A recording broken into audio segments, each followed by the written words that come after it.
Hello class, how are you? कैसे हैं? लाजवाब हैं, फर्स्ट क्लास हैं। तो आई होप आपका नेशनल इनकम का कंटेंट बहुत अच्छे तरीके से, प्रॉपर तरीके से कंप्लीट हो गया है और उसमें जो क्वेरीज हैं, जो डाउट्स हैं, उसको आपने प्रॉपरली क्लियर किया है। ओके, आज हम मूव करने जा रहे हैं हमारे नेक्स्ट चैप्टर पर। हमारा important chapter examination point of view से भी और आपके नॉलेज के पॉइंट ऑफ व्यू से भी, क्योंकि जो कंसेप्ट, जो एप्लीकेशंस हम इस पर्टिकुलर चैप्टर में डिस्कस करने वाले हैं वो आपकी इकोनॉमिक अंडरस्टैंडिंग को काफी ज्यादा बूस्ट अप करेंगे। ओके, चैप्टर का नाम है हमारा determination of economic equilibrium. Equilibrium word हमारे लिए काफी फैमिलियर, क्योंकि माइक्रो इकोनॉमिक्स में हमने ऑलरेडी इसको दो तीन बारी स्टडी करा हुआ है। इकोनॉमिक इक्विलिब्रियम, तो पहले चैप्टर में क्या है, कंटेंट क्या होगा, क्या सिलेबस है, ये तो हम बाद में देखेंगे ही, लेकिन सबसे पहले हमें यह मालूम होना चाहिए कि डिटर्मिनेशन ऑफ इकोनॉमिक इक्विलिब्रियम की जब मैं बात कर रहा हूं, ओके, इस चैप्टर को हालांकि determination of equilibrium level of income output भी कहते हैं। सबका मीनिंग, सबका कंसेप्ट सेम ही है, बट सबसे पहली बात यह है कि ये है क्या। ओके, चलिए पहले इस कंटेंट को समझते हैं, इस बात को समझते हैं कि व्हाट इज इकोनॉमिक इक्विलिब्रियम। अगर सिंपल वर्ड्स में हम इकोनॉमिक इक्विलिब्रियम का मतलब देखें तो ये होगा हमारी इकोनॉमी का इक्विलिब्रियम। इक्विलिब्रियम वर्ड से हमारा रिश्ता पुराना है। कैसे? माइक्रो इकोनॉमिक्स में इक्विलिब्रियम वर्ड हमने 3 बार पढ़ा। एक बार पढ़ा हमने कंज्यूमर इक्विलिब्रियम, जो कंज्यूमर के लिए बेस्ट पॉसिबल सिचुएशन होती थी। हमने पढ़ा प्रोड्यूसर इक्विलिब्रियम, जो एक प्रोड्यूसर के लिए बेस्ट पॉसिबल सिचुएशन होती है। और फिर हमने पढ़ा सबसे इंटरेस्टिंग एंड में, and that is what market equilibrium. तो दोस्तों, मार्केट इक्विलिब्रियम से ही हम इकोनॉमिक इक्विलिब्रियम का जो कंसेप्ट है वो जरा समझते हैं। अगर मार्केट इक्विलिब्रियम की बात करें तो मार्केट इक्विलिब्रियम सिंपली होता है जब किसी एक कमोडिटी की डिमांड बराबर हो जाती है उसकी सप्लाई के, तो उसको हम मार्केट इक्विलिब्रियम कहते हैं। हम ये भी कहते हैं कि ये एक किसी कमोडिटी के लिए, जिसकी आप बात कर रहे हो, उस सिंगल कमोडिटी के लिए ये बेस्ट पॉसिबल सिचुएशन है। क्या है? बेस्ट पॉसिबल सिचुएशन है। ये इफेक्टिव सिचुएशन है कि भाई मार्केट में जितनी उसकी डिमांड थी एग्जैक्टली उतना उसका सप्लाई है। इससे अच्छी बात क्या हो सकती है? कोई ऐसा कंज्यूमर नहीं है जिसको वो प्रोडक्ट ना मिला हो, और कोई सप्लायर ऐसा नहीं है कि जिसका सारा सामान सेल आउट ना हुआ हो। तो सबसे सूटेबल सिचुएशन, सबसे बढ़िया सिचुएशन ये एक पर्टिकुलर प्रोडक्ट के लिए होती है, मार्केट इक्विलिब्रियम। क्या? Market equilibrium. ओके, अब क्वेश्चन हमारे सामने ये आता है कि जब हम माइक्रो इकोनॉमिक्स की बात कर रहे हैं, so we are focusing on a single commodity, single good या सिंगल सर्विसेज, सिंगल कमोडिटी पर हम फोकस कर रहे हैं। लेकिन जब हम माइक्रो इकोनॉमिक्स से मैक्रो इकोनॉमिक्स पर मूव कर गए हैं तो इसका मतलब we are studying aggregate now. ठीक है, हम एज अ होल सबको एक साथ कंसिडर करके उनकी एग्रीगेट स्टडी कर रहे हैं। सो इट्स बेटर, ये अच्छा है, ये बहुत बढ़िया है कि आप एक सिंगल कमोडिटी की डिमांड की बात ना करके सभी गुड्स एंड सर्विसेज की डिमांड की बात करें, सभी गुड्स एंड सर्विसेज की डिमांड की बात करें, और आप किसी सिंगल कमोडिटी की सप्लाई के बारे में बात ना करके सभी ओवरऑल इकोनॉमी में जितने भी गुड्स एंड सर्विसेज हैं उनकी सप्लाई की बात करें। Clear? So you are just moving towards a single commodity to aggregate. एक सिंगल पर फोकस करने की बजाय आप ओवरऑल जितने भी गुड्स एंड सर्विसेज हैं उस पर फोकस कर रहे हो। तो दोस्तों, दैट्स इट, यही चैप्टर है, यही कंसेप्ट है। जितने भी आपके गुड्स एंड सर्विसेज हैं उनकी डिमांड को जोड़ दो, वो बन जाता है एडी, यानी कि एग्रीगेट डिमांड। डिमांड से क्या बन गया? Aggregate demand. और ऐसे ही जितने भी गुड्स एंड सर्विसेज हैं एक इकोनॉमी में ओवरऑल, उन सब की सप्लाई को जोड़ दो तो वो बन जाएगा एग्रीगेट सप्लाई। वो क्या बन जाएगा? एग्रीगेट सप्लाई बन जाएगा। और जैसे आप सिंगल कमोडिटी के लिए बेस्ट सिचुएशन बोलते थे कि डिमांड सप्लाई बराबर हो, तो उसी तरीके से एक इकोनॉमी के लिए, सभी कमोडिटीज के लिए सबसे अच्छी सिचुएशन है जब उसकी एग्रीगेट डिमांड और एग्रीगेट सप्लाई एक दूसरे के बराबर हो। And that is economic equilibrium. इसे ही बोला जाता है इकोनॉमिक इक्विलिब्रियम। हम सिंगल से फोकस हटाकर ओवरऑल एग्रीगेट लेवल पर आ गए हैं। जैसे सिंगल के लिए बोलते थे डिमांड सप्लाई बराबर, यहां पर बोलना है ओवरऑल डिमांड यानी कि aggregate demand is equals to overall supply यानी कि एग्रीगेट सप्लाई। Got it? तो ये कंसेप्ट है, ये एप्लीकेशन है जो आपको इस पर्टिकुलर चैप्टर में स्टडी करना है। ओके, तो अगर हम देखें टॉपिक टू कवर, हमें कौन कौन से टॉपिक इसके अंदर कवर करने, तो सबसे पहला तो यही है। आपने बोल तो दिया कि एडीएस बराबर, अरे भाई पहले ये तो जान लें कि एडी और एएस हैं क्या, इसके कंपोनेंट्स क्या क्या होते हैं, ये डायग्रामेटिक वे में किस तरह से प्रेजेंट करे जाते हैं, इनके जो अपने कंपोनेंट्स हैं, इनके जो अपने फंक्शंस हैं, उनका क्या बिहेवियर होता है। तो पहली हेडिंग में तो हम यही चीज डिस्कस करेंगे कि एग्रीगेट डिमांड क्या है, एग्रीगेट सप्लाई क्या है, इससे रिलेटेड उसके कंसेप्ट्स जो हैं। उसके बाद यस एग्जैक्टली सेकंड हमारा यही है कि आप इक्विलिब्रियम को, आप इकोनॉमिक इक्विलिब्रियम को डिटरमाइन कैसे करेंगे, ये इसके अंदर आएगा। फिर एक न्यूमेरिकल बेस्ड चैप्टर हमारा मल्टीप्लायर, जैसे डिमांड में इलास्टिसिटी होती थी, सप्लाई में होती थी आपका, उसी तरीके से कुछ इकोनॉमिक इक्विलिब्रियम के न्यूमेरिकल्स हम इस टॉपिक में मल्टीप्लायर में देखेंगे। And finally deficient demand, excess demand and there measures, ये काफी इंपॉर्टेंट कंटेंट एग्जाम में आने के पूरे चांसेस। आपने बोल तो दिया इक्विलिब्रियम वहां पर है जहां पर AD is equals to AS है, अगर नहीं है तो क्या होगा? जहां पर आपने बोला कि ये सूटेबल कंडीशन थी, दोनों को बराबर होना चाहिए लेकिन हुआ नहीं, डिमांड थोड़ी कम रह गई, डिमांड थोड़ी ज्यादा रह गई, तो अब क्या करोगे? तो वही चीज इस पर्टिकुलर टॉपिक के अंदर हम डिस्कस करने वाले हैं। ओके, तो 4 मेन टॉपिक, आइए बिना टाइम वेस्ट करे शुरू करें। Aggregate demand, aggregate supply and उसके रिलेटेड कंसेप्ट्स। और सबसे पहले हम डिस्कस करेंगे एग्रीगेट डिमांड के बारे में। किसके बारे में? एग्रीगेट डिमांड के बारे में। So as we already discussed, demand हम जानते हैं माइक्रो इकोनॉमिक्स से, उसके साथ मैंने एग्रीगेट वर्ड और लगा दिया। एग्रीगेट मतलब जोड़ दो, सबको जोड़ दो। ओके, ओवरऑल सम अप कर दो। एग्रीगेट डिमांड, तो सिंपली अगर मैं बोलूं what is aggregate demand, it is sum of demand for all goods and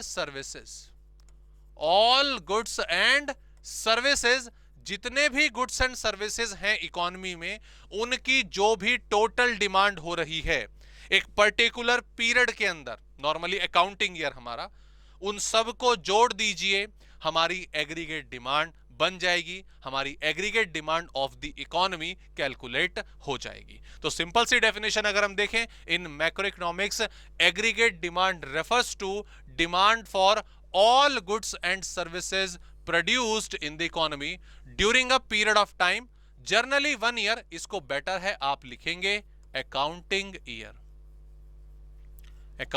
year, ये बढ़िया वर्ड हो गया हमारा। रीजन बीइंग सेम, हमने नेशनल इनकम का कॉन्सेप्ट पढ़ा, वो भी एक मैक्रो इकोनॉमिक कॉन्सेप्ट है, और उसमें भी हमने ये बोला था कि फैक्टर इनकम जितने भी हैं उन सबको जोड़ दीजिए ड्यूरिंग एन अकाउंटिंग ईयर, वो हो जाएगा आपका नेशनल इनकम। तो सेम ऐसे ही जितनी डिमांड है गुड्स एंड सर्विसेज की, सबको जोड़ दो एक पर्टिकुलर अकाउंटिंग ईयर के दौरान, और वो आपका एग्रीगेट डिमांड बन जाएगा। It is not possible to add up physical quantities of goods and services demanded by the people. Accordingly, AD is measured in term of expenditure on goods and services demanded by the people during an particular time. ये line क्या कहना चाहती है, दोनों क्या कहना चाहती हैं? भाई मान लीजिए आपने डिमांड करी, आपकी एक लिस्ट थी पर्टिकुलर ईयर में, ओके, कि भाई हमने डिमांड करी कि हमें अपने लिए चाहिए कि भाई 1 मोबाइल फोन, ठीक है, कि भाई हमें एक मोबाइल फोन की जरूरत है, हमें अपनी पढ़ाई के लिए 10 बुक्स चाहिए, ठीक है, हमें 15 कॉपीज या रजिस्टर्स चाहिए, ठीक है, हमें 20 पेन चाहिए, हम ऐसे एज्यूम करके लिख रहा हूं, अपने कंजम्पशन के लिए आपने कुछ 30 यूनिट्स और बता दी, क्लियर, इस तरह से आपकी लिस्ट बनती जा रही है। अब यहां पर कंडीशन ये निकल के आती है, मान लो इकोनॉमी में आप ही हो और आपसे पूछा गया और कंक्लूजन पूछी गई कि इकोनॉमी में कितने की डिमांड हुई, तो क्या हम ये बोलेंगे जी यस इस इकोनॉमी में डिमांड हुई एक मोबाइल फोन की, 10 बुक्स की, 15 रजिस्टर्स की, 20 स्टेशनरीज की, इस तरह से बोलेंगे क्या? नहीं, ऑब्वियसली ऐसा थोड़ी ना बोला जाएगा भाई। एक मोबाइल फोन कितने का, फॉर एग्जाम्पल मैं ज्यूम कर रहा हूं 20,000 रुपीज, 10 बुक कितने की आई, मान लो 5,000 रुपए की आ गई, 15 रजिस्टर 1,000 रुपए के आ गए, 20 पेन्स मान लो 200 के आ गए, 30 यूनिट्स जो आपने और मांगी कंजम्पशन के लिए मान लीजिए वो 1,500 रुपए की आ गई, तो इनको टोटल करा गया और ये कितना हो गया 25, 26, 27, 700, that is aggregate demand, okay, that is aggregate demand. हम जो वैल्यूएशन है वो कमोडिटीज यूनिट्स में नहीं करेंगे, ऑब्वियसली हम क्या करेंगे, जो भी हमारी पर्टिकुलर वैल्यूज है उनकी मॉनेटरी वैल्यू बताओ, मनी में उनकी वैल्यू बताओ, जोड़ो, and that is aggregate demand. Okay, it's not possible भाई, इतनी बड़ी इकोनॉमी है, हमारे करोड़ों लोग हैं, सबकी डिमांड अलग अलग है, तो उन सब की यूनिट्स, उनकी लिस्ट थोड़ी ना तैयार होगी, ओवरऑल जो वैल्यू है जरा उसको बताइए और दैट्स इट, वो हमारी एग्रीगेट डिमांड की वैल्यू क्लासिफाई हो जाएगी, उसको हम ओवरऑल एग्रीगेट डिमांड बोलेंगे, ठीक है। अब उसके बाद इसकी बाकी और डेफिनेशन तो आप जैसे देख सकते हो, बात आती है यहां पर अब कि जो आपका पर्टिकुलर कंजम्पशन लेवल है, मतलब एग्रीगेट डिमांड लेवल है, वो तैयार कैसे होता है, how we determine the value of aggregate demand. In short हमें जरा कंपोनेंट्स बता दीजिए, हमें जरा कंपोनेंट्स बता दीजिए कि किस बेसिस पर एग्रीगेट डिमांड जो है वो डिटरमाइन होती है, किस तरह से एग्रीगेट डिमांड की जो वैल्यू है वो निकाली जाती है। ध्यान देके अब जरा फटाफट से समझेंगे। यहां पर बेसिकली अगर हम बात करें कि भाई कंपोनेंट्स ऑफ एग्रीगेट डिमांड आप कैसे डिटरमाइन करोगे, तो ध्यान रखिएगा, इकोनॉमी दो तरह की होती है, एक है क्लोज्ड इकोनॉमी, ओके, और एक होती है आपकी ओपन इकोनॉमी,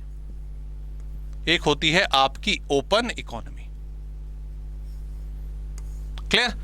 क्लोज्ड इकोनॉमी से मतलब है रेस्ट ऑफ द वर्ल्ड के साथ कोई रिलेशन नहीं है, हम अपनी कंट्री के अंदर ही अपनी सारी की सारी एक्टिविटी, प्रोडक्शन हो, इन्वेस्टमेंट हो, कंजम्पशन हो, उनको पूरा करते हैं और अपनी जो नीड है वो पूरा करेंगे, ठीक है। मतलब रेस्ट ऑफ द वर्ल्ड से एक्सपोर्ट, इंपोर्ट, इन्वेस्टमेंट, इससे कोई मतलब नहीं है रेस्ट ऑफ द वर्ल्ड के साथ। ओपन इकोनॉमी ऑब्वियसली हमने दरवाजे खोल दिए हैं, हम फॉरेन कंट्रीज के साथ जो ट्रेड है वो कर रहे हैं, जो व्यापार है वो कर रहे हैं, ओके। क्लोज्ड इकोनॉमी के फर्दर दो पार्ट्स होते हैं, एक होता है टू सेक्टर इकोनॉमी, और एक होता है आपका 3 सेक्टर इकोनॉमी। एक क्या हमारा 2 सेक्टर इकोनॉमी और एक 3 सेक्टर इकोनॉमी। अगर मैं 2 सेक्टर्स की बात करूं तो वो 2 सेक्टर कौन कौन से हैं दोस्तों, हाउस होल्ड्स और दूसरे हमारे प्रोड्यूसर्स, या आप कहिए फर्म्स, ओके। और 3 सेक्टर इकोनॉमी में जो हाउस होल्ड होते हैं वो तो पहले से ही हैं, जो प्रोड्यूसर हैं वो तो पहले से ही, तीसरा जो मेजर सेक्टर जुड़ता है वो होता है गवर्नमेंट। वो कौन होता है, गवर्नमेंट। यहां पे गवर्नमेंट की इन्वॉल्वमेंट नहीं रहती। तो 2 सेक्टर इकोनॉमी की अगर हम बात करें, there are only households and producers, और इनके बीच में जो लेन देन है अपने फैक्टर्स का, पेमेंट्स का, वो चलता रहता है एग्जैक्टली वही उसी तरीके से जो हमने नेशनल इनकम की पहली क्लास में फ्लोज ऑफ इकोनॉमी में डिस्कस करा था, बिल्कुल उसी तरीके से, ओके। 3 सेक्टर में और कुछ नहीं, संभालने के लिए बस गवर्नमेंट जो है वो ऐड हो जाती है, अब अगर 2 सेक्टर इकोनॉमी में हमें डिटरमाइन करना हो एग्रीगेट डिमांड, तो दोस्तों aggregate demand is equals to C+I। C is consumption expenditure. C is consumption expenditure and I is investment expenditure. Right? C क्या है? Consumption है. I क्या है? Investment है. जो ये C है, ये प्रेजेंट करता है हाउस होल्ड का खर्चा. किसका? हाउस होल्ड का खर्चा.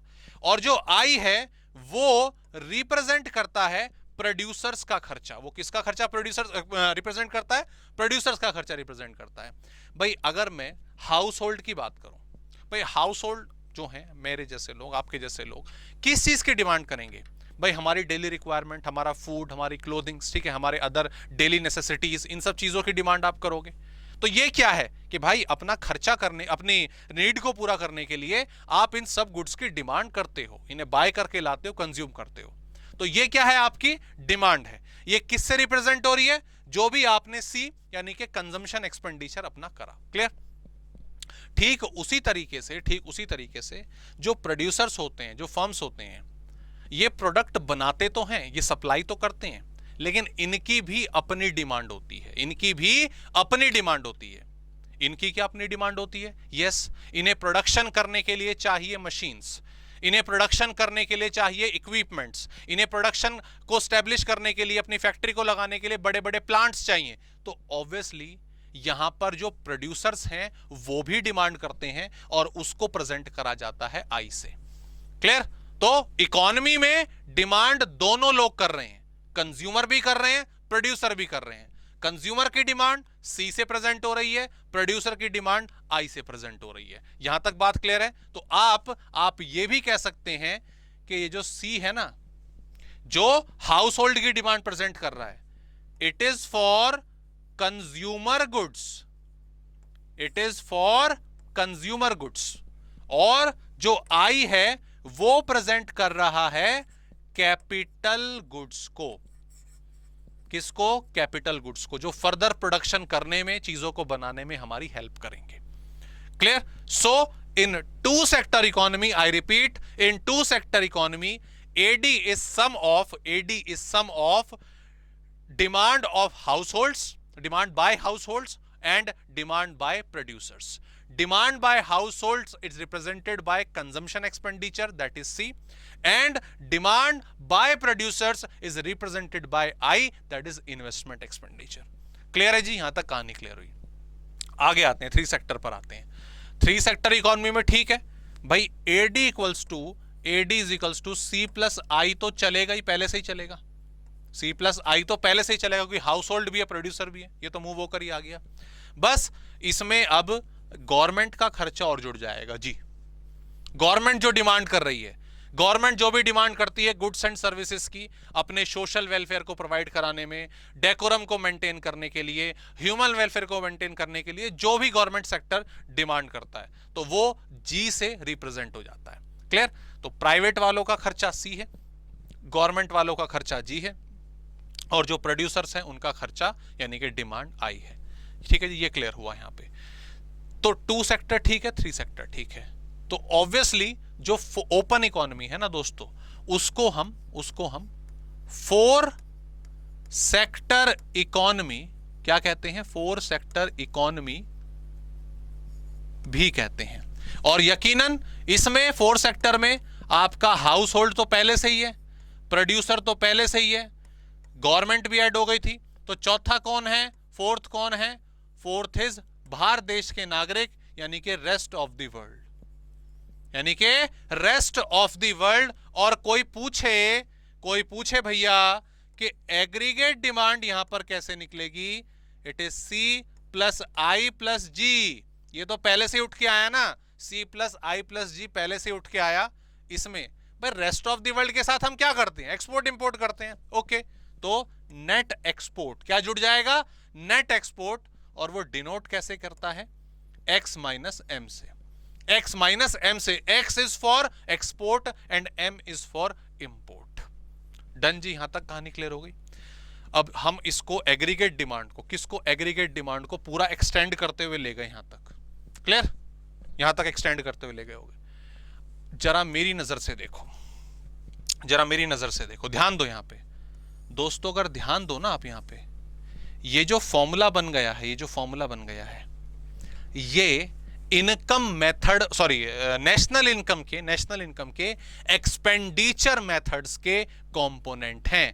क्योंकि एग्रीगेट डिमांड मतलब लाओ लाओ लाओ, दो दो दो, मतलब हमें डिमांड कर रहे हैं, हम खर्चा करने को तैयार हैं। Expenditure method, C is what, private final consumption expenditure.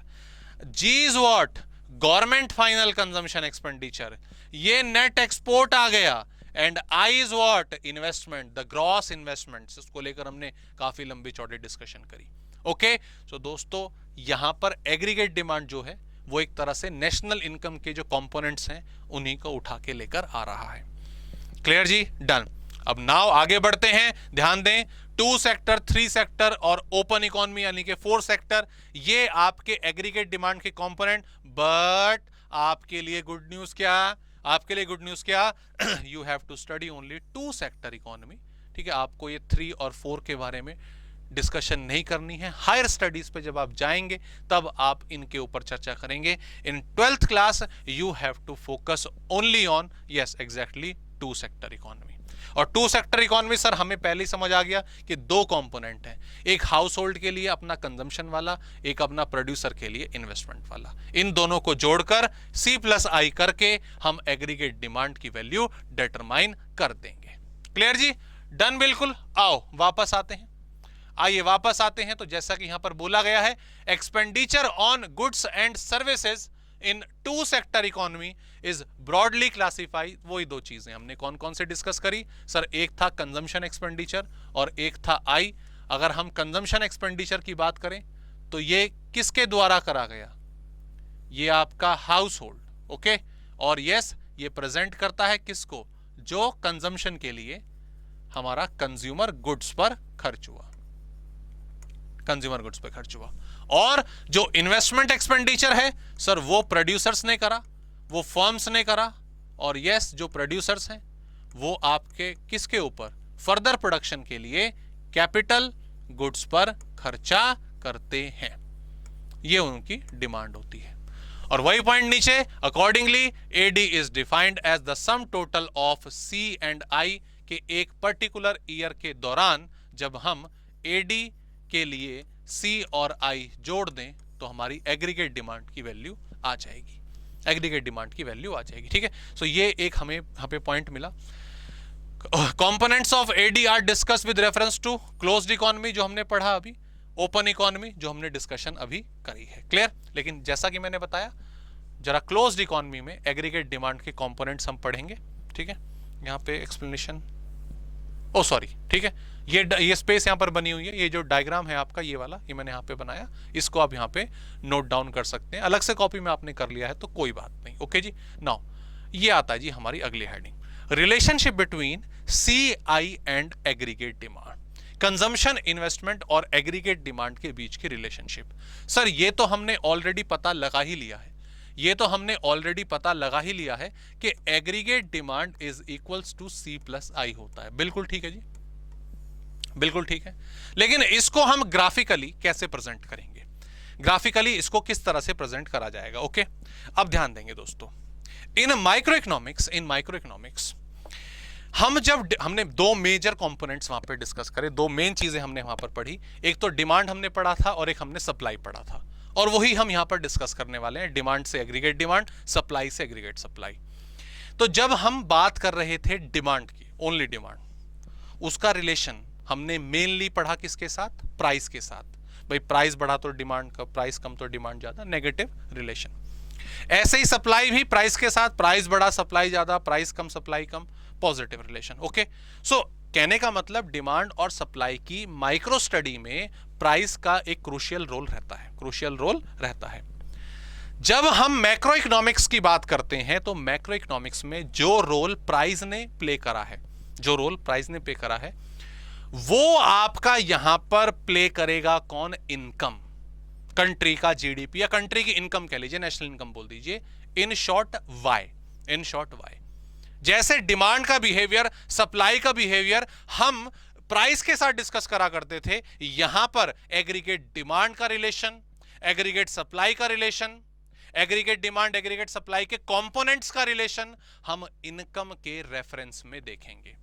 Okay हम किसके रेफरेंस में? इनकम के रेफरेंस में देखेंगे। भाई इनकम बढ़ रही है तो इनका क्या हो रहा है, इनकम कम हो रही है तो इनका क्या हो रहा है, ये हमें पता लगाना होगा। ओके तो सबसे पहले relationship between AD, C and I किस तरह से प्रेजेंट होगा, आइए ध्यान देते हैं। सबसे पहले मैं यहां पर लिखूंगा इनकम, यहां पे मैंने क्या लिखा, इनकम वाई।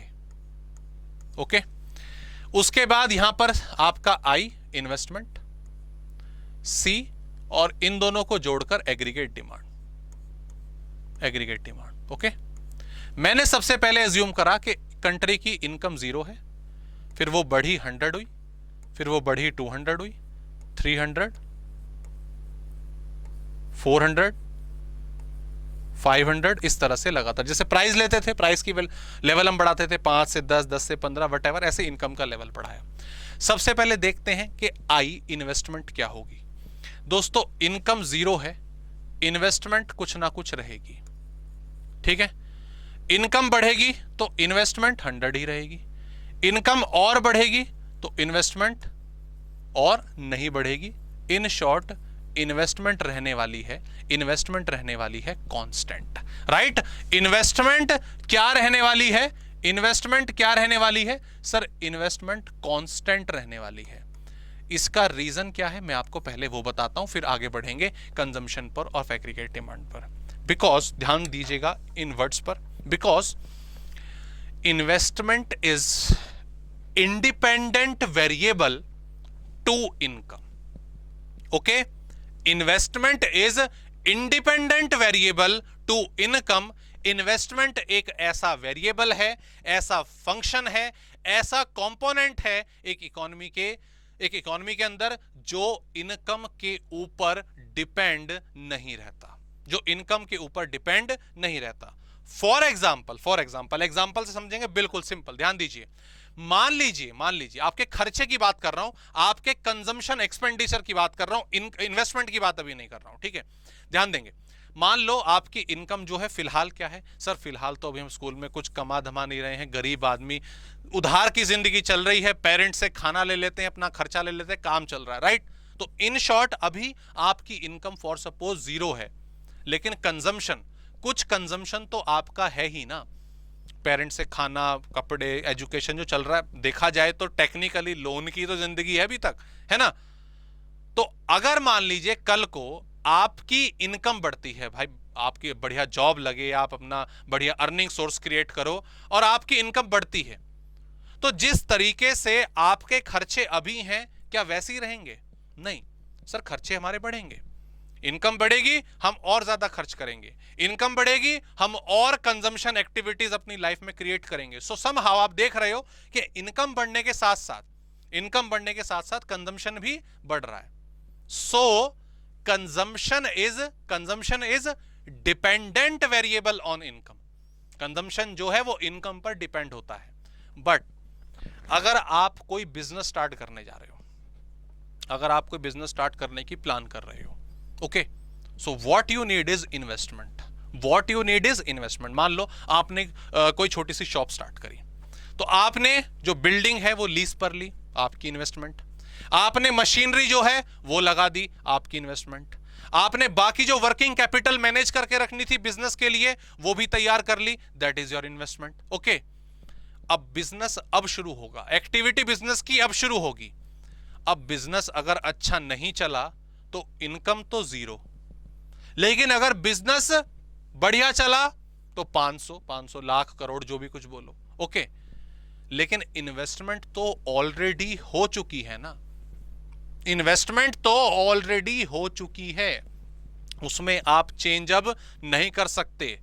इसीलिए क्योंकि इनकम क्रिएट होने से पहले इन्वेस्टमेंट हो चुकी होती है, तो अब आप इन्वेस्टमेंट में चेंज नहीं कर सकते। तो सीधी सी बात, इन्वेस्टमेंट आपकी कांस्टेंट रहेगी। द रीजन बीइंग, जो मैंने पहले बताया, investment is independent variable, it is an independent variable to income. जो स्टार्टिंग में कर दिया है वो रहने वाला है। इसीलिए इनकम बढ़े कम हो, इन्वेस्टमेंट रिमेन द सेम। आगे आते हैं कंजम्पशन पर, सी की चर्चा करते हैं। कंजम्पशन क्या होगा, ये तो सर अभी हमने देखा, अभी हमने डिस्कस करा, उधार की जिंदगी, हमारी इनकम 0, ठीक है, आपके जैसे कितने लोगों की इनकम जीरो, एक देश की इनकम जीरो, मैक्रो इफेक्ट, एक देश की इनकम जीरो, फिर भी कुछ ना कुछ कंजम्पशन तो होगा ही ना, कुछ ना कुछ खर्चा तो होगा ही ना। तो सीधी सी बात है, इसको मैं 100 एज्यूम कर लेता हूं। इसको मैंने क्या एज्यूम कर लिया, इसको मैंने 100 एज्यूम कर लिया कि कुछ ना कुछ खर्चा तो होगा। अगली चीज, अगली मेन चीज, अब अगर इनकम बढ़ेगी तो सर कंजम्पशन भी बढ़ेगा, तो कंजम्पशन भी बढ़ेगा, बट एक चीज है, 180, ये मेरी इनकम 100 से बढ़ी, कंजम्पशन 80 से बढ़ा, ये मेरी इनकम फिर 100 से बढ़ी, मेरा कंजम्पशन थोड़ा और कम स्पीड से बढ़ा, मेरी इनकम और 100 से बढ़ी, मेरे कंजम्पशन की स्पीड और कम हो रही है। मैं ये देख रहा हूं सर, मैं ये देख रहा हूं सर, ये एक्चुअल लाइफ में हमें एग्जिस्ट होता है, एक्चुअल लाइफ में एग्जिस्ट करता है क्या, कि अगर इनकम बढ़ेगी, अगर इनकम बढ़ेगी तो आपका कंजम्पशन बढ़ेगा, पक्की बात है, 100% बात है, clear. But the thing is, जिस स्पीड से इनकम बढ़ती है, आई रिपीट, जिस स्पीड से इनकम बढ़ती है उस स्पीड से कंजम्पशन नहीं बढ़ता। रीजन बीइंग, जब आपकी इनकम राइज होनी स्टार्ट होगी, आपकी इनकम बढ़नी स्टार्ट होगी, आप उसमें से कुछ अमाउंट अपना सेव करने लग जाओगे। तो क्योंकि सेविंग अपनी जगह अब बनाने लग जाती हैं, तो जितनी इनकम बढ़ेगी वो सारा का सारा पैसा खर्च नहीं होता। दैट्स व्हाई कंजम्पशन की स्पीड लगातार कम होती चली जाती है। क्लियर जी। एंड ऑलरेडी एग्रीगेट डिमांड की बारी आई, तो ये तो हम जानते हैं कि सर सी और आई को जोड़ दीजिए, सी और आई को जोड़ दीजिए, आइए जोड़ देते हैं। तो जीरो पे कितना हो गया 200, ये कितना हुआ 280, ये कितना हुआ आपका 350, सर ये 400, 440 और ये कितना 460, इस तरीके से एग्रीगेट डिमांड बन जाएगी। क्लियर। तो मेनली अगर देखा जाए तो इनकम के साथ हमारा आई और सी का रिलेशन था, इन दोनों ने जोड़कर एडी को बनाया, राइट। इसको अगर हम डायग्राम पे बनाए, इसको अगर डायग्राम पर बनाया जाए x 0 y, याद रखिएगा यहां पर हमें हमेशा x एक्सिस पर इनकम लेनी है। अभी जितने भी डायग्राम बनेंगे x जो है वो इनकम को प्रेजेंट करेगा। यहां पर मैंने एग्रीगेट डिमांड लिख दिया, एग्रीगेट डिमांड में उसके बाकी कंपोनेंट्स भी आ गए। तो जो I है यानी कि इन्वेस्टमेंट, उसका तो सिंपल सा फंडा है, it remain parallel to x axis. ठीक है भाई, इनकम कितने भी बढ़े, इनकम कितने भी बढ़े, ये अपना 100 पर कांस्टेंट रहेगा, ये अपना 100 पर कांस्टेंट रहेगा। ओके, 100 चाहे मत लिखो, यहां पे वैल्यूज को अवॉइड ही करो लिखना, राइट। उसके बाद कंजम्पशन जो है, कंजम्पशन जो है, जब इनकम जीरो थी दोस्तों, जब इनकम जीरो थी यहां पर, तब कंजम्पशन जीरो नहीं था, कंजम्पशन ऊपर से स्टार्ट होगा, कंजम्पशन जो है वो ऊपर से स्टार्ट होगा। अब ये दोनों 100 हैं तो मैं 100 से ही इसको स्टार्ट कर देता हूं, and it goes like this, it goes like this, के भाई सीधी सी बात है, इनकम बढ़ रही है, कंजम्पशन भी आपका बढ़ेगा। हां, ये जीरो से स्टार्ट नहीं हुआ, थोड़ा ऊपर से स्टार्ट हुआ, मिनिमम पॉइंट से अपना स्टार्ट हुआ है। और इसमें मैं आपको एक चीज बता दूं, ये जो लेवल है ना, ये जो पॉइंट है ये 100, ठीक है, ये जो पॉइंट आपका, इसको मैं ए मान देता हूं, अभी ए लिख देता हूं इसको यहां पे ए। जो ये ए पॉइंट है ना, इसको बोला जाता है ऑटोनॉमस कंजम्पशन। क्या बोला जाता है? ऑटोनॉमस कंजम्पशन, यानी कि मिनिमम कंजम्पशन। इतना तो होगा ही होगा, इतना तो होगा ही होगा, इतना खर्चा होगा ही होगा। इसको ए से डिनोट नहीं करते हैं, डिनोट किसी और वेरिएबल से करते हैं, लेकिन वो बाद में, अभी फिलहाल समझने के लिए ए पॉइंट हमने देख लिया। Okay, and the last point is yes, aggregate demand. दोस्तों एग्रीगेट डिमांड कैसे बनेगा? सर सिंपल है, एग्रीगेट डिमांड ऊपर से स्टार्ट होगा and it goes parallel, and it goes parallel to C, C के बिल्कुल पैरेलल जाएगा। क्यों? It is simply a mathematical reason, it is simply a mathematical reason कि सर आप कह रहे हो कि AD is equal to C plus I होता है। हाँ जी होता है, और I रहने वाला है कांस्टेंट। हाँ जी बिल्कुल रहने वाला है।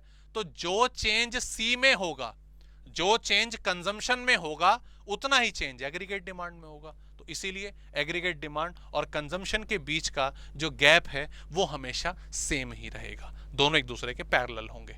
Got it? चलिए आइए इनकी जो एक्सप्लेनेशन है वो लिख लेते हैं।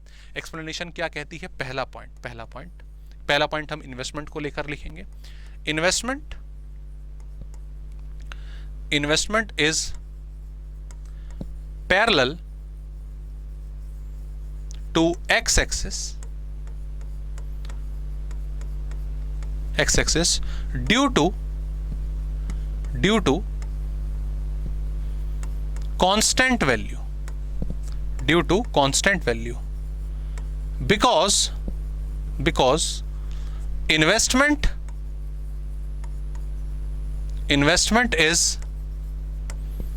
investment is independent variable to income, independent variable to income. ठीक है, ये जो वर्ड है ये आप खास तौर पर इसका इस्तेमाल बहुत ज्यादा करेंगे, बहुत ज्यादा मतलब जब पूछा जाएगा लॉजिक तब करेंगे। ओके, सेकंड पॉइंट हम आते हैं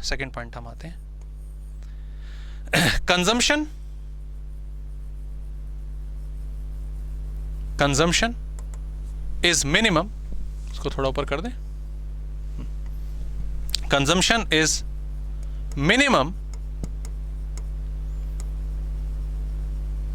when income is zero, bracket में लिखेंगे autonomous consumption,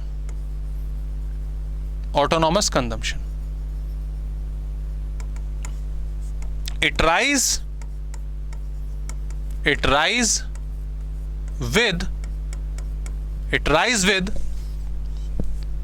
rise in income,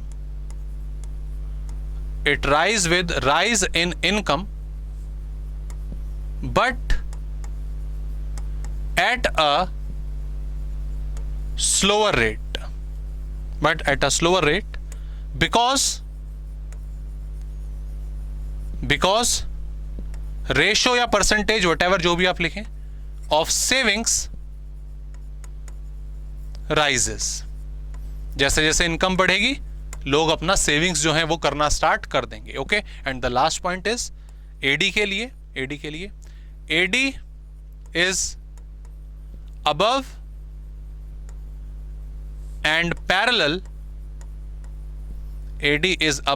parallel, to C because simple सा रीजन है कि एडी जो है वो सी प्लस आई होता है and I is constant, चाहे तो ब्रैकेट में लिख सकते हो फिर आप since या therefore whatever जो भी आप कहो, therefore कि जो भी इनकम में चेंज होगा, जो भी कंजम्पशन में चेंज होगा, वही आपका एग्रीगेट डिमांड का चेंज होगा, क्लियर भाई दोस्तों? तो ये हमने यहाँ पे जो रिलेशनशिप है वो एडी के बारे में डिस्कस करी। हमने एडी की शुरुआत करी उसकी डेफिनेशन से, होता क्या है, तो सिंपली कंक्लूजन ये निकल के आया कि जो भी आपका ओवरऑल गुड्स एंड सर्विसेज की डिमांड है उनको जोड़ दीजिए, आपका एग्रीगेट डिमांड बन जाएगा एक पर्टिकुलर अकाउंटिंग ईयर के दौरान। साथ ही यहां पर यह बताया गया कि इसको मॉनेटरी वैल्यू में कन्वर्ट करके उसकी वैल्यू जो है वो आंकी जाएगी, उसको कंसीडर करा जाएगा। हमने बात करी इसके कंपोनेंट की, तो अलग अलग हमने जैसे डायग्राम जो वहां पर बनाया था आप उसको यहां पे बना सकते हैं। उसमें हमने क्या देखा कि हमने 2 सेक्टर, 3 सेक्टर, 4 सेक्टर के बिहाफ से किस तरीके से एग्रीगेट डिमांड निकाली जाती है वो हमने देखा। हाँ, मेनली हमें 2 सेक्टर इकोनॉमी पढ़नी है जिसमें AD is equal to C plus I है। ओके, और AD is equal to C plus I वो रिलेशनशिप हमने अपनी यहां पर कंप्लीट करी, AD is equal to C plus I with the graphical presentation. Okay, done. चलिए, so that is all about हमारा अपना प्यारा एग्रीगेट डिमांड। अब बात आती है एग्रीगेट सप्लाई की, कुछ ज्यादा डिफरेंट कॉन्सेप्ट है क्या, बताइए? कुछ ज्यादा डिफरेंट कॉन्सेप्ट होगा क्या? नहीं सर, जैसे आपने बोला एग्रीगेट डिमांड जो है जितनी भी आपके गुड्स एंड सर्विसेज की डिमांड है उसको जोड़ दीजिए, तो डेफिनेटली ठीक उसी तरीके से एग्रीगेट सप्लाई भी जितने गुड्स एंड सर्विसेज आपकी इकोनॉमी में सप्लाइड होते हैं उनका टोटल कर दो, वो एग्रीगेट सप्लाई बन जाएगा। AS is sum of supply of all goods and services of an economy during an accounting year या फाइनेंशियल ईयर, जो भी आप लिखें। क्लियर? और इसमें एज सच इसके जो कंपोनेंट हैं वो इतने अफेक्ट नहीं करते कि 2 सेक्टर 3 सेक्टर में इसका क्या होता है। ये सिंपली अपना एक ही कंपोनेंट है इसका। दोस्तों ध्यान दीजिएगा कि एक तो पहली बात एक तो पहली बात कि AS is always equals to Y। Okay, AS is always equals to Y। Aggregate supply बोलो, इनकम बोलो, दोनों का मतलब सेम है। दोनों का मतलब क्या है? सेम है। क्यों? समझेंगे जरा इस बात को।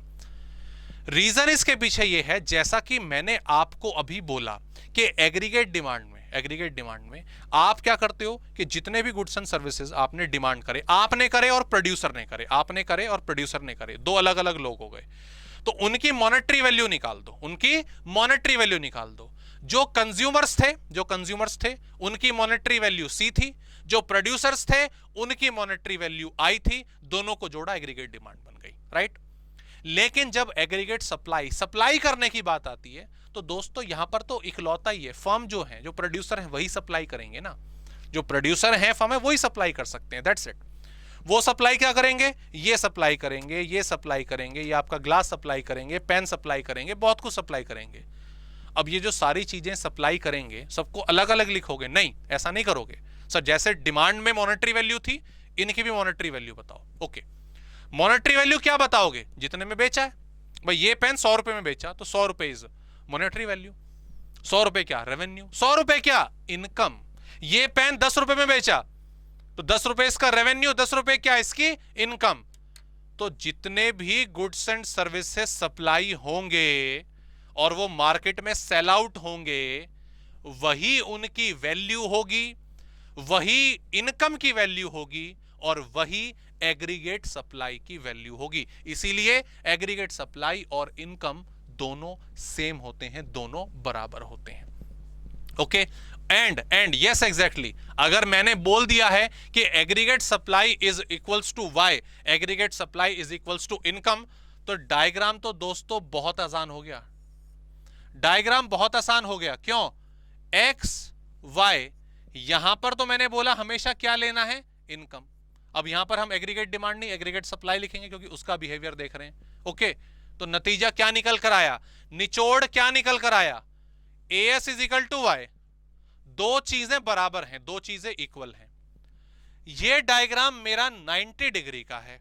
ओके, और क्योंकि दोनों इक्वल हैं तो मुझे इन दोनों को बराबर बराबर एरिया देना पड़ेगा। तो यकीनन 90 का बराबर बराबर equal divided by 2 is 45 degree. So aggregate supply curve always move upwards at 45 degree angle. At 45 degree angle aggregate supply हमेशा आपका 45 डिग्री के एंगल पर ऊपर की ओर जाएगा, क्योंकि ये इक्वली प्रोपोर्शनेट होता है इनकम के, राइट। तो यहां पे लिख देते हैं aggregate supply curve move upwards at 45 degree angle because it is equivalent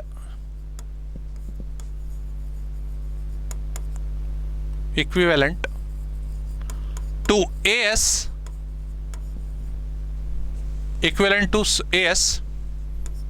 as, अब as आपका छोटा आएगा भाई, ठीक है, as the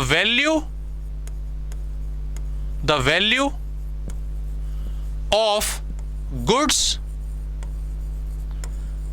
and services supplied generates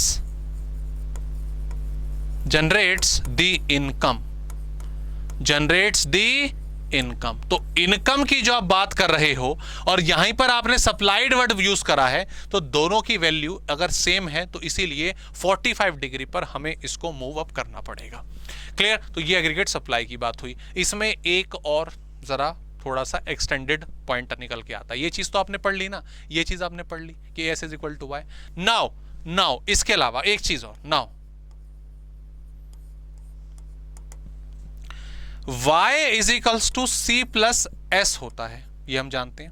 Y is equal to C plus S होता है। सर C मतलब हम जानते हैं कंजम्पशन, जो हमने खर्चा करा। दोस्तों S का मतलब होता है सेविंग, और बिल्कुल साफ साफ कहानी है। अगर मैं आपसे पूछूं कि आपने 1000 रुपए कमाए, फॉर एग्जाम्पल आपने 1000 रुपए कमाए, आपने उसमें से 600 रुपए खर्च कर दिए, ठीक है सर 600 रुपए खर्च कर दिए, तो 400 रुपए क्या सर, 400 रुपए ऑब्वियसली हमने बचा लिए, वो हमने क्या कर लिए, सेव कर लिए। तो खर्च करे 600 सी कंजम्पशन, सेव करे 400 यानी के एस। तो सी प्लस एस हमारा ऑब्वियसली किसके बराबर होता है, इनकम के बराबर होता है। किसके बराबर होता है, इनकम के बराबर होता है। तो देयरफॉर अगर आप कह रहे हो कि S is equal to Y होता है, और ठीक उसी तरीके से आप कह रहे हो कि वाई सी प्लस एस के बराबर होता है, तो देयरफॉर एस भी हमारा सी प्लस एस के बराबर होता है दोस्तों। S is equals to C plus S. यहां तक क्लियर है जी, बिल्कुल क्लियर होना चाहिए। और जैसे कि हालांकि नीचे लिखा हुआ है S curve is 45 degree line as it is equally proportionate to the income of the economy, जो हमने डिस्कस करा अभी। तो हमने यहां पर दोस्तों दो कंपोनेंट अपने डिस्कस करे। We discussed about aggregate demand जो था C plus I, we discussed about aggregate supply जो था सी प्लस एस। ये दो मेजर चीज हमने पढ़ी। और हां, अगर हम यहां पर नजर डालें, यहां पर देखें, कंसेप्ट को समझें, तो क्या नजर आ रहा है सर, एडी में दो चीजें हैं सी और आई, एएस में भी दो चीजें हैं सी और एस। तीन कंपोनेंट, तीन अलग अलग कंपोनेंट मुझे दिख गए, सी आई और एस। कंजम्पशन, इन्वेस्टमेंट और सेविंग, तीन चीजें जो हैं वो मुझे यहां पर अब दिख गई हैं। क्लियर? तो आज की क्लास में दोस्तों हमने जो मेजर दो हमारे फंक्शंस हैं डिटर्मिनेशन ऑफ इकोनॉमिक इक्विलिब्रियम के लिए, एक एग्रीगेट डिमांड और एक एग्रीगेट सप्लाई, इन दोनों के बारे में डिस्कशन करी। नेक्स्ट क्लास में we are going to discuss the components of these two. हम सी के बारे में पढ़ेंगे, हम एस के बारे में पढ़ेंगे, आई के बारे में नहीं पढ़ना है क्योंकि आई तो investment is a constant function, उसके बारे में नहीं पढ़ना है। दो मेजर कंपोनेंट और डिस्कस होंगे, एक होगा हमारा कंजम्पशन फंक्शन। ये कंजम्पशन हमने पढ़ तो लिया कि एडी का पार्ट होता है, एएस का पार्ट होता है, इसके अंदर और क्या बिहेवियर है इसके, कंजम्पशन फंक्शन पढ़ेंगे। ऐसे ही पढ़ेंगे हम एस यानी कि सेविंग फंक्शन। सेविंग कैसे इनकम के साथ रिलेट होती हैं, इनकम के साथ उनका क्या बिहेवियर होता है। ओके, तो प्लीज ये दोनों कंपोनेंट एडी और एएस अच्छे तरीके से इनको रिवाइज करिएगा। कोई क्वेरी, कोई डाउट हो तो पूछिएगा। बाकी मिलते हैं आपसे नेक्स्ट क्लास में। Please take care.